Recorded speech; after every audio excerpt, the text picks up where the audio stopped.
Today is Saturday, November 8th. Here on the Newsworthy, we try to help you navigate the overload of news there is every day.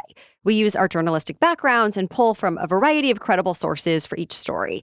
But I'm guessing you still feel bombarded by all the noise and information around you sometimes.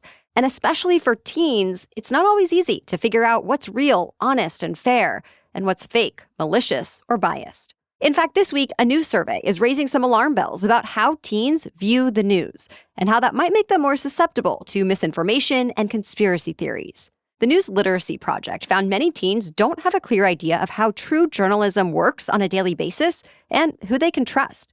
So today, our guest is the Senior Vice President of Research and Design at the News Literacy Project, Peter Adams. He oversees the curriculum, research, and programs related to helping people identify credible information. Today, he's helping to break down what this new data tells us about teens, trust, and the future of news. Welcome to the Newsworthy Special Edition Saturday, when we sit down with a different expert or celebrity every Saturday to talk about something in the news. Don't forget to tune in every Monday through Friday for our regular episodes, where we provide all the day's news in 10 minutes. I'm Erica Mandy. It's now time for today's Special Edition Saturday. Peter Adams, thank you so much for joining us here on the Newsworthy. Thanks so much for having me. Let's just start with the headline findings from this latest survey about how teens are viewing the news and their overall level of news and media literacy. I think it revealed some challenges, right, and some misconceptions in the way that the press does or doesn't operate. One of the big centerpieces of the study were 8 actions that we asked teens to tell us how often they think professional journalists and the news organizations they work for do or don't do. So things like correcting errors when they happen, gathering information from multiple sources, confirming facts before you report them, or cover stories that help protect the public's interest. These are things that happen in newsrooms all across the country on a daily basis, usually many times a day. But we actually found that teens think that these happen much less often than they actually do. And then we asked them about 4 actions that would be extraordinarily rare in a high-quality, standards-based newsroom.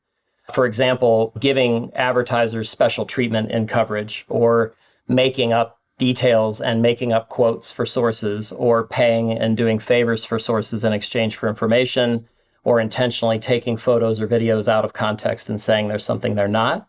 So teens think that those unethical behaviors happen at a much higher rates. Between 50 and 60% of respondents think that those unethical behaviors are things that professional journalists and news organizations always, almost always, or often do. But only about 25 to 30% think that the ethical actions that are far more common are things that those organizations always, almost always, or often do. Do you have a sense of where these misperceptions are coming from?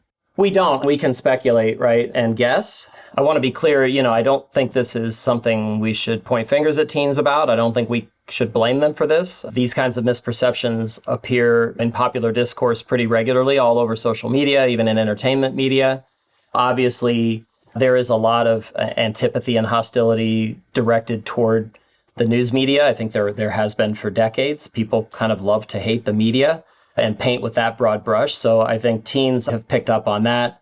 I believe that some of this comes from the sort of selection bias of looking at conversations about news coverage on social media. People rarely take to social media to praise a report that does a good job, but they often take to social media to complain about a headline that they think is unfair. And so when we look at our social media feeds, where we all spend probably too much time, we're seeing the opposite of a highlight reel of the news of the day. And I think it's easy to forget that those are maybe the outliers, even though the discourse on social media about news coverage is highly debatable. People on the left thinking they're seeing bias against their views and ideas, and people on the right seeing opposing biases even in the same headline or the same piece. But even still, I think the tenor of the conversation about news and news media, whether it's on social media, in our political discourse, or in entertainment media, is much more often negative than positive. So let's clarify. What would you tell people to look for or consider when thinking about a credible news organization? And how can they start to decipher, looking on social media at some of these clips that have 2 different headlines that sound totally different about the same story? How can they not take that as this is what all media does? So to take your first question, I think if you're evaluating the credibility of a source, you're looking for evidence of key journalistic values and principles, right? So you're looking for a demonstrated commitment to accuracy at a very granular level, right? To correct even the most minor of errors.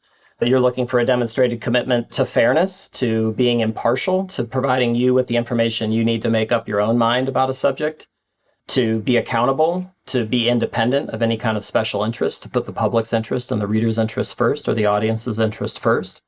And then on social media, I think you have to be careful, right, when you see these kinds of comparisons with people alleging that, two outlets are framing a story completely differently. Sometimes that's the case. But sometimes those two headlines are from two different news cycles. Sometimes one is the first story about a subject, and the second headline is a follow-up story. It might be that news organization's fourth headline about a topic that's clarifying a new detail. So it's not really the way they framed their overall coverage. So I would say take those kinds of assertions on social media with a grain of salt and always go look at the actual coverage so that you can decide if the criticism is accurate, because two screenshots can appear to tell a story about news coverage that actually isn't borne out by the coverage itself. And what would you say is the impact of some of these misperceptions that you found in this data? Yeah, I think the impact can be that young people get an impression that all sources of information are unethical, that they all engage in some form of manipulation and secret tactical decision-making with some kind of ideological goal in mind. Certainly, there are lots of sources of information and lots of individuals online who do this. But I think if they believe that sort of everyone does that equally and there's nothing to set one source of information apart from any other in terms of credibility, that really opens them up to some low-quality information sources that could result in them being misinformed, could result in them making bad decisions, could result in them being manipulated or influenced by someone who wants to deceive them to get their support for something. So I think it's vital that we help students differentiate between different kinds of sources of information and to have a clear-eyed understanding of what constitutes credibility. It isn't being perfect, because then no source of information would ever be credible, but it does require a demonstrated commitment to some key characteristics that make information credible. And I know we talked about this last year as well, but when the data shows rising cynicism toward the press, how can people differentiate between maybe healthy skepticism with all information you come across, similar to what we were just talking about? You need to verify or check the full source, versus that cynicism that makes people think everything is false and I'm just going to tune it all out. Yeah, so I think skepticism is distinct from cynicism in that, number one, it's not applied to everything equally. So you can be skeptical and ask hard questions about what evidence am I seeing that this is true? Why should I believe this source? Those are skeptical questions, but I think cynics assume that everyone is out to manipulate them, that no one in the information climate today is actually trying to inform them, is actually being honest in their reporting. And I think that's a real mistake. And non-ironically, those sources that would actively mislead folks love to bash the media, right? Because it helps shore up their audiences as well. So I think those are some of the key differences to really ask clear questions, but also understand the standards and practices at play when you're looking at different kinds of information from different sources. Anything else in the data that was notable, surprising, interesting that you want to point out here? I think one question that we asked that stands out a bit is we asked the panel of teams, what is something that journalists are doing well at? And even when we framed the question positively, because we also asked them what they feel that journalists could improve on. But even when we asked them what journalists are doing well today, the top two answers were negative. The top answer was lying or deceiving people. And the second most common answer was nothing. They're doing nothing well, right? Wow. Which is really disheartening, because there is a lot of high quality, very important public interest journalism being done. There are a lot of very passionate journalists who believe strongly in the mission of their work to inform the public, to hold powerful people accountable, to help the public understand important issues, to help them be more informed voters for themselves and their interests, for their communities. And so that was a bit disheartening, although again, not surprising given the hostility that we often hear directed at the press. But still, we were a bit surprised that the top two answers, even to that positively framed question, turned negative. Who do you think is most responsible for helping to fix this moving forward? Should news organizations be doing more to educate their audience about what they're doing behind the scenes? And I know it should be more than just reporters who are under deadline, but is it news consumers? Do we just need to make sure people are more informed and taking more steps themselves? Is it lawmakers? Is it tech companies? What can be done about this moving forward? My answer to all those is yes. Yeah. I think there's something everyone can do, right? Certainly news organizations and individual journalists can do more to share their process, can do more to help the public understand the kinds of conversations they have in the newsroom about what to cover. Those are some hard choices. They're necessary choices. What makes the news? Conversations about the fairest way to describe something, conversations and decisions about how stories are sourced, who gets included, whose voices are included in a report and whose voices are not. There's a role for certainly educators to play, and not just journalism teachers or social science teachers, social studies and history and civics teachers, but teachers in any content area to address media literacy with their students, to find a way to integrate some of those lessons and some of those skills and dispositions into their curriculum and work. There's a role for parents to play. There's a role for teens themselves and any news consumer to play. And there's a role for lawmakers to play. Social media companies too. There's plenty they can do to help promote credible information and help people understand what they can believe. Still ahead, what does teaching news and media literacy actually look like in the classroom? Peter Adams provides the 5 standards for students, from identifying what's what while scrolling to understanding the role a free press plays in a democracy. Plus, even outside the classroom, the ways adults talk about media can make a difference. And yes, we talk about AI, what's giving our guest hope, and how we can all navigate the new challenges coming next. That and more coming up. But first, a quick break to thank our sponsors. As the weather turns and the holidays get closer, it's a time of year where I just want to feel cozy. And Quince delivers layers that last to help with that. Think sweaters, outerwear, and everyday essentials that feel luxurious, look timeless, and make holiday dressing and gifting easy. Quince has it all. $50 Mongolian cashmere sweaters made for everyday wear, denim that never goes out of style, silk tops and skirts that add polish, and outerwear built to take on the season. Perfect for gifting or upgrading your own wardrobe. In fact, my go-to layer lately has been the soft wool half-zip sweater I got from Quince last year. It is so warm and easy to style. I'm already wearing it again this season. Or if you need new luggage for holiday travel, definitely check out Quince. I love my carry-on and I use it every trip. So step into the holiday season with layers made to feel good, look polished, and last from Quince. Perfect for gifting or keeping for yourself. Go to quince.com/newsworthy for free shipping on your order and 365-day returns. Now available in Canada, too. That's QUINCE.com/newsworthy to get free shipping and 365-day returns. Quince.com/newsworthy. The Newsworthy is also brought to you by Dose. Can we talk about what's possibly the most underrated organ in your body?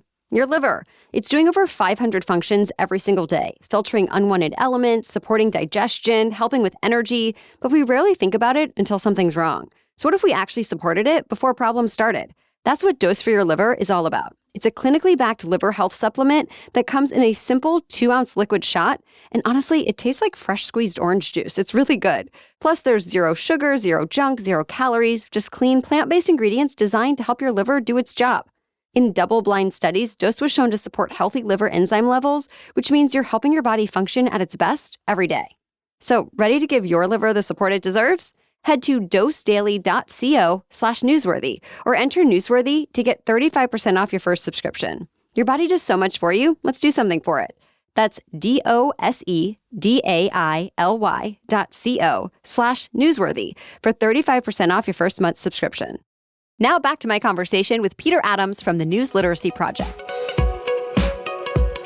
So you were talking about youth education. What does that actually look like in the classroom? What are some key things you think teens need to be taught specifically? Yeah, that's a great question. There's a lot. I think this can be a challenging question for educators, right? Because there's so much to try to get across. So to try to give that some structure, the News Literacy Project developed a framework for teaching news literacy that has 5 standards. And within those standards, we've also published a set of grade band expectations of like what students should know and be able to do from kindergarten all the way through high school. And that can really add some definition to this work. Some of those key skills, I think, are just, first of all, differentiating between different kinds of content. We live in a very social media driven world, but those streams make all information look the same, right? So I think it's easier now than ever to fall into the trap of just seeing everything as content or making the mistake of thinking that everything about current events is news, and it's not. So having students distinguish between actual hard news reporting and opinion journalism, or the opinions of folks just being shared on social media, or ads, including trickier ads like branded content, or things that are primarily produced for entertainment, even if they are about news, like The Daily Show. So I think working with students on that level is really important, giving them an appreciation for the First Amendment and the role that a free press plays in a robust democracy and in civic society is also very important.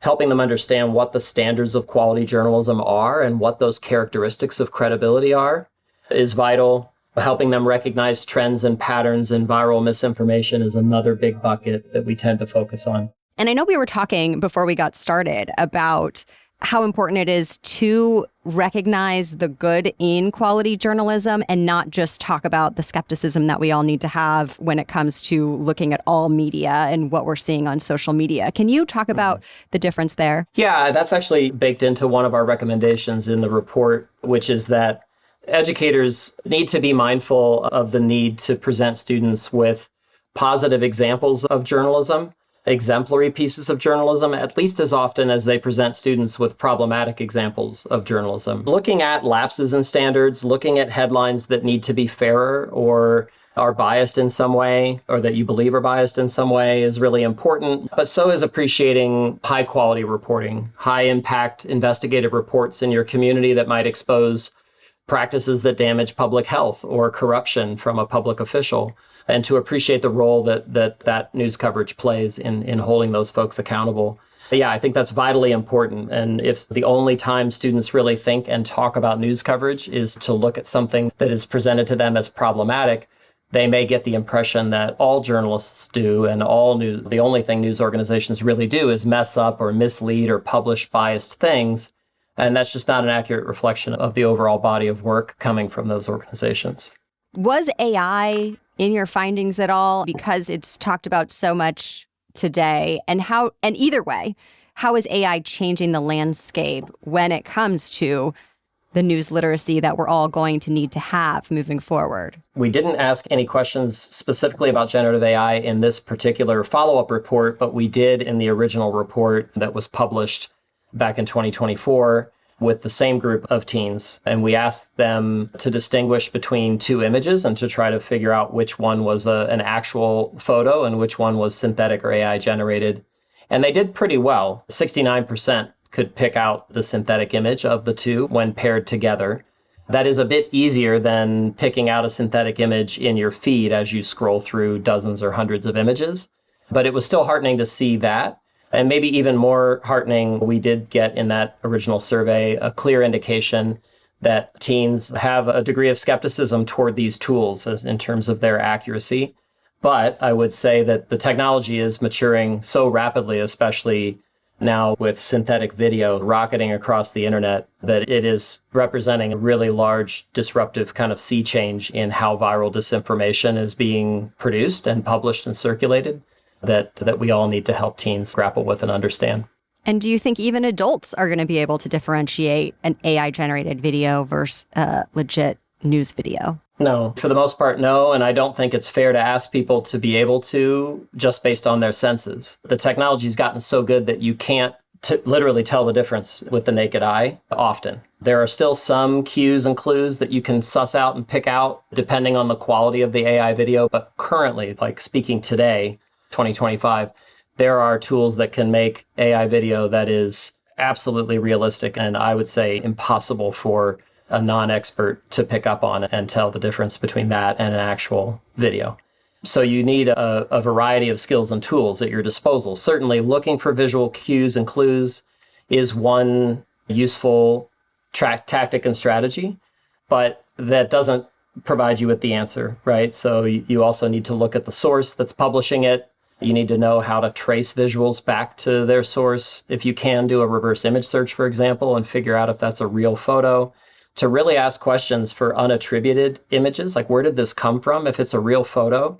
And to learn how to ask those kinds of key questions and to take those kind of basic verification steps is something that I think everybody needs to use online now.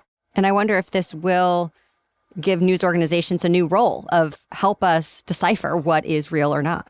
Indeed. I think it does highlight the importance of standards-based content, right? You are not going to see a reputable standards-based news organization try to pass off a synthetic image as an actual photo.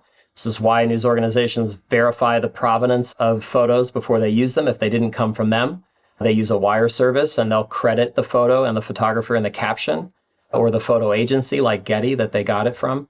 So I think those sorts of credits and captions are more important than ever, and sources that have the standards to be transparent about where something is coming from are more important than ever. You talked a little bit about some of this AI skepticism that you're seeing that's giving you hope. What else is giving you hope about Gen Z or Gen Alpha's ability to navigate the modern news and media landscape moving forward? I think one overriding prevailing positive finding from the first report is that the vast majority of teens, something like 94%, recognize that they need media literacy as part of their educations and want it, right? And that goes right to the heart of the News Literacy Project's mission to make sure that teens have access to high quality news and media literacy education, and that educators have the training and high quality resources that they need to help teach it.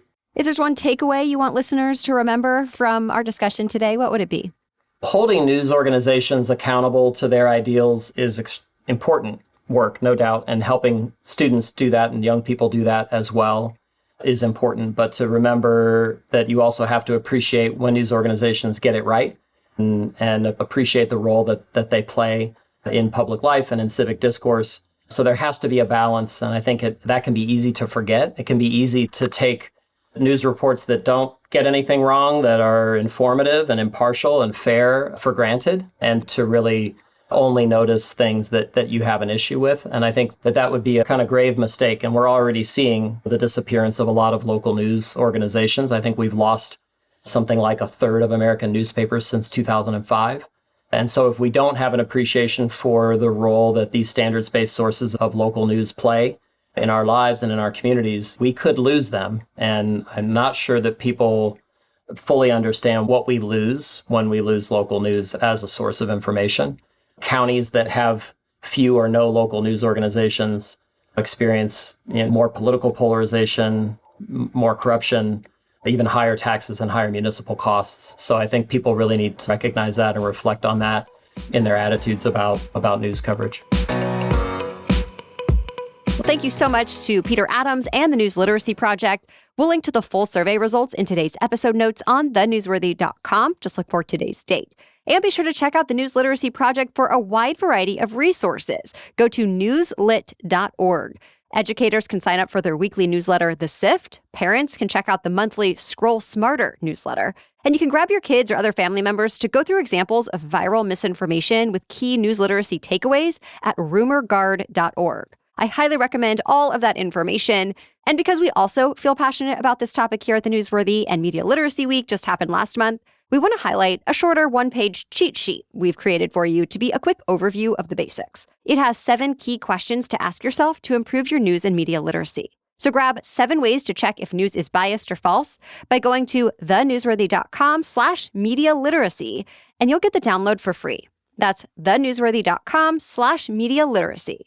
And of course, we try to make your life easier every weekday by doing some of this hard work for you and giving you 10-minute news roundups based on credible sources and a wide variety of perspectives every Monday through Friday, right here on the Newsworthy podcast. So thank you so much for listening today. We'll be back on Monday with more news to know. For now, enjoy the rest of your weekend.